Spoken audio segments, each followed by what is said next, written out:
You're staring into a hole in the Texas limestone, barely wider than a small car. The water inside is so clear it looks like there's nothing there at all. It drops further down than anyone has ever safely measured.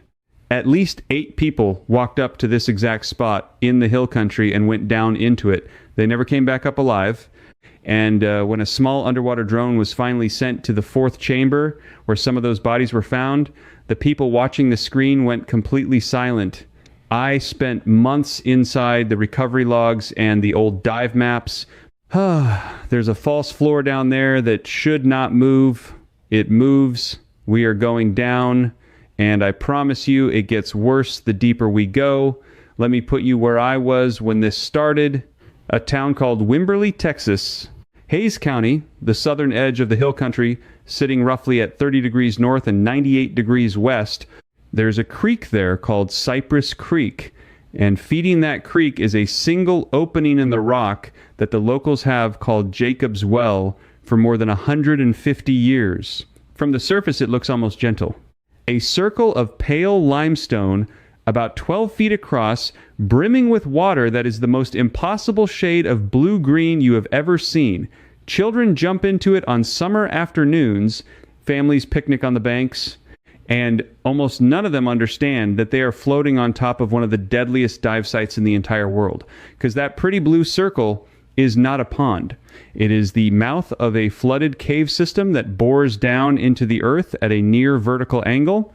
The water you see is not sitting still. It is being pushed up from below, out of the Trinity Aquifer, a body of ancient water locked inside the rock. When the first settlers found it in the 1850s, the spring was so powerful it shot a column of water 4 or 5 feet into the air. They thought it was bottomless. They thought it was a miracle. They named it after in the book of Genesis, the one Jacob dug, the one that was supposed to never run dry, and for the longest time, it didn't. Here's the first thing that got under my skin. The temperature. No matter what's happening on the surface, 104 degrees in August, an ice storm in January, the water coming out of Jacob's Well holds almost exactly 68 degrees all year, every year. It never changes. Stand at the edge in a heat wave and you can feel the cold breathing up out of the rock like something exhaling. That constancy is the signature of deep water, water that has been underground long enough to forget the seasons entirely. The well isn't connected to the weather, it's connected to something much older and much further down. When you drop below the surface, the first chamber opens up almost immediately. It's wide, it's bright, it's beautiful, and it falls away to a sandy bottom at about 30 feet. For most swimmers, that's the whole story. They duck under, they look around, they come back up and tell their friends they touched the bottom of Jacob's Well. They did not. What they touched was a ledge, because in the far wall of that first chamber, hidden in shadow, there's an opening, a throat in the rock. And that throat is where the real cave begins and where, one by one, the people I've been reading about disappeared. Now here is where the story stops being a nature documentary and where I started to get angry, because for decades, the official version of Jacob's Well was kept deliberately calm, quiet, manageable. The deaths were treated as isolated accidents, reckless young men, bad luck, nothing to see. I pulled the records, and the records do not read like a string of unrelated accidents. They read like the cave was collecting people, and someone somewhere decided it was better if the public never sat down and counted them all in one place. Let me give you the count.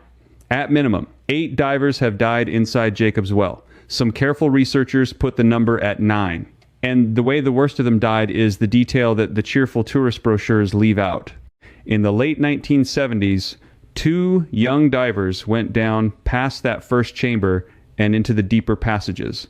Something went wrong in the dark.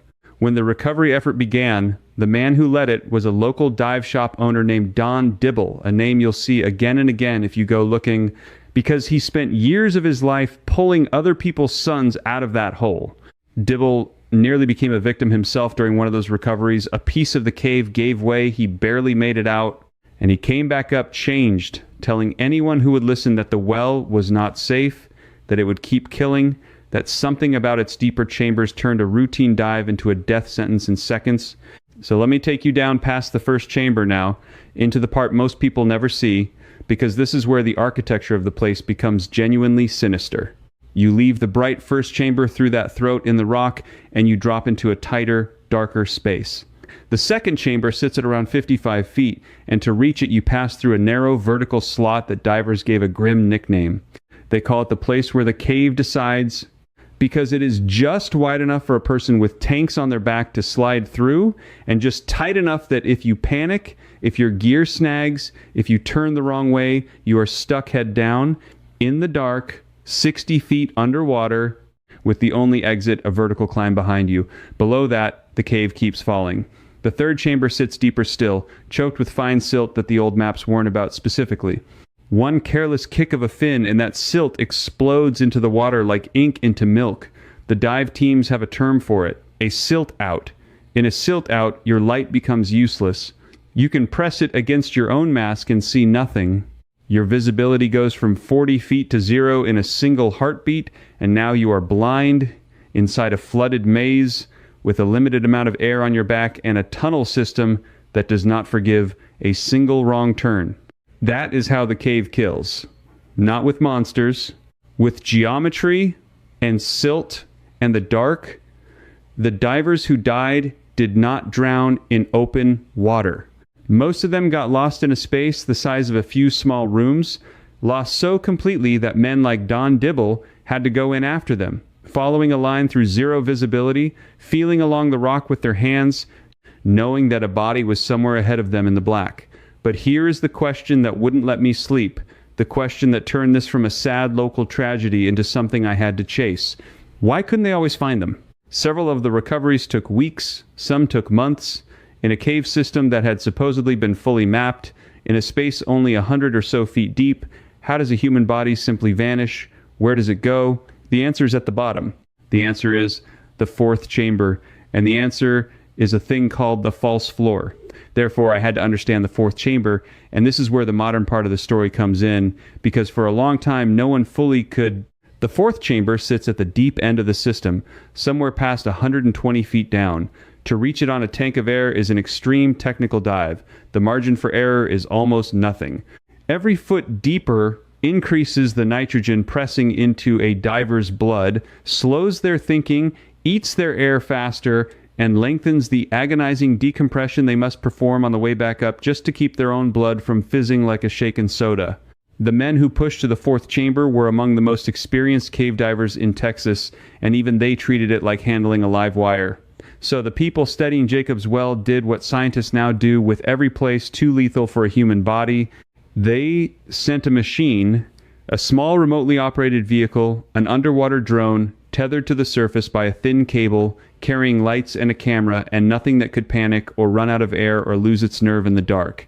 And they drove it down through the throat, through the slot where the cave decides, past the silted third chamber, into the fourth, into the room at the bottom of all those deaths.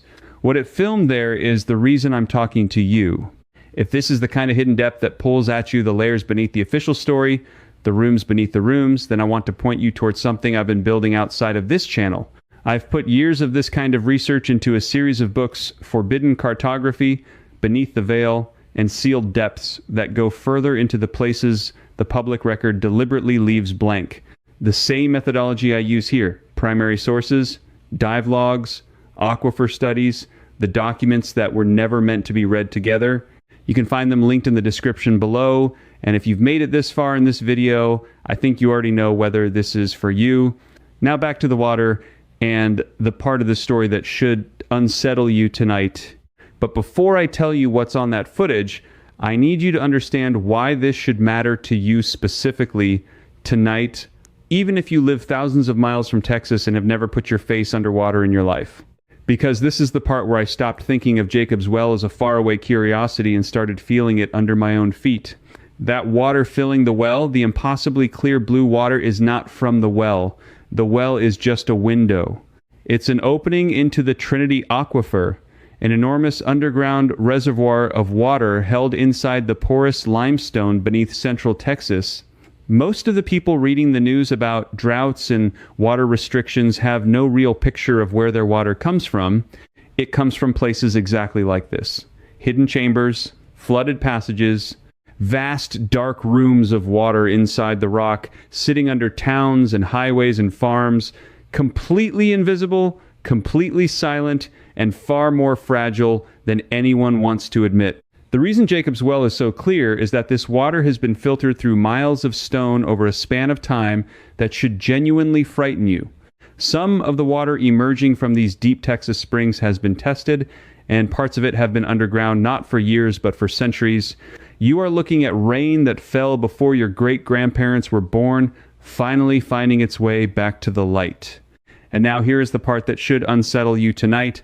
Jacob's Well had flowed continuously for as long as human beings had records of it.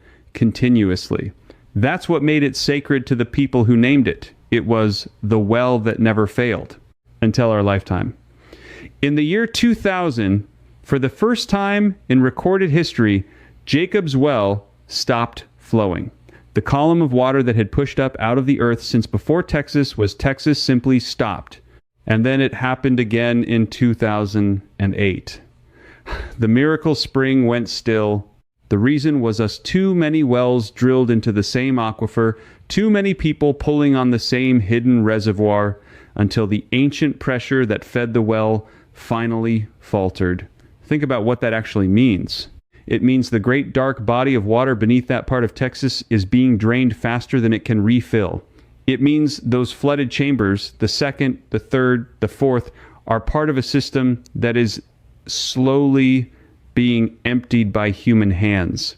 And it means the deepest reaches of Jacob's Well, the rooms where divers died and bodies vanished, are exposing secrets they held for thousands of years right now in real time because the water that hid them is going away.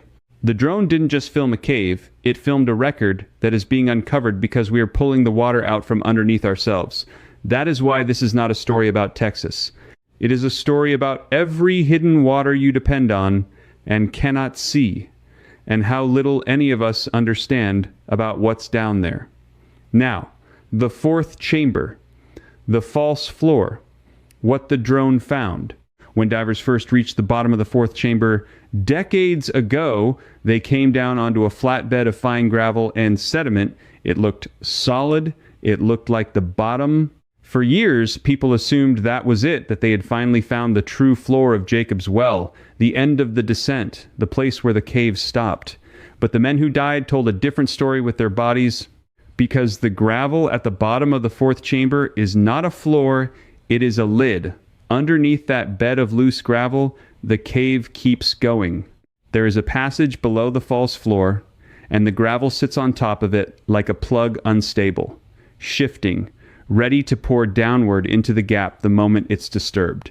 Some of the divers who vanished are believed to have dug down through that gravel or to have had it collapse beneath them, dropping them into a tunnel below the chamber that no one had mapped.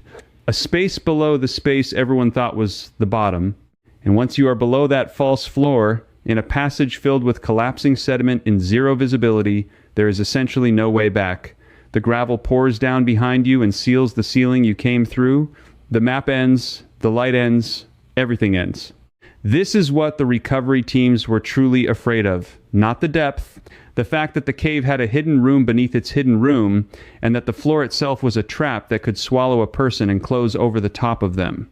When Don Dibble warned people that the well would keep killing, this is what he was warning about. A bottom that isn't a bottom. So they drove the drone down to that false floor into the fourth chamber with its lights cutting through water that had probably never been touched by sunlight in the history of the planet. And the footage shows the gravel bed. It shows the dark gaps at the edges where the floor doesn't quite meet the walls. And it shows the passage continuing beyond where any human being has gone and returned. The cave does not stop at the fourth chamber. The system keeps descending into what cave explorers call virgin passage, sections of the earth that no human has ever physically entered. The drone reached the edge of the known world and pointed its lights into the part that is still unknown, and the people in that room watching the monitor understood, in that moment, exactly what they were looking at. The actual edge of human reach, and beyond it, more. But that's not the detail that left the scientists speechless. That's not the secret at the bottom of this. Stay with me, because we are about to reach the deepest layer, and it's the one I almost didn't believe when I found it. Here's the truth that the brochures and the swimming hole websites never put together. The thread I pulled out of the exploration records and the aquifer studies and the long, careful work of the people who actually mapped this system, the reason bodies vanished, the reason the false floor matters, the reason a room full of researchers went quiet when the drone reached the bottom. Jacob's Well is not a closed pit. It is not a tube that ends. It is a single visible mouth on a vast, branching, mostly unexplored underground river, a network of flooded passages threading through the limestone for distances that have never been fully traced. The water emerging from that 12-foot circle in Wimberley has come from somewhere far away inside the rock through tunnels human beings have never seen and may never be able to enter. When divers passed below the false floor, they weren't falling into a dead-end hole. They were being pulled into the body of an underground river system whose full size nobody knows. The mapping teams pushed the known length of the cave to well over 100 feet of vertical depth and far more in horizontal passage, and at the limits of what they could survey, the cave was still going, still opening, still leading down and out into the dark in directions the survey could not follow. And the genuinely disturbing part, the part I trace back through the deep water dating studies, is what's in that water. The deep, ancient water feeding these chambers has been isolated underground for an immense span of time, and it carries the chemistry of the rock it's been trapped inside. In places, it runs low on oxygen. It can carry dissolved gases. It is, in the most literal sense, a different environment than anything at the surface, a sealed, lightless, oxygen-poor world that has been evolving its own conditions for thousands of years. The deeper passages of systems like this are home to creatures built for exactly that world. Blind, colorless, cave-adapted animals that have never needed eyes because there has never been a single photon of light to use them on. In the aquifers of Central Texas, biologists have cataloged animals like the blind salamander, eyeless, ghost-pale things that live their entire lives in total darkness inside the flooded rock in chambers no human has ever entered. When the drone's lights swept that fourth chamber and the passage beyond it, they were not illuminating an empty hole. They were shining the first light in history into a living world that evolved specifically to never be found. That is what makes the false floor so much worse than a simple drowning hazard. The men who slipped below it did not fall into nothing. They fell out of our world and into that one, the sealed river, the oxygen-poor dark, the ecosystem with no surface and no light and no exit. The reason some of them were so hard to recover is that the cave didn't keep them in a neat little pocket. It took them into a system whose map is still mostly blank, a system that even now, with all our drones and sonar and technology, we have not finished exploring, because every time we reach the edge of the known, the cave opens into more. The researchers went quiet at that monitor not because they saw a monster. They went quiet because they finally understood the scale of what they had been swimming on top of all those years.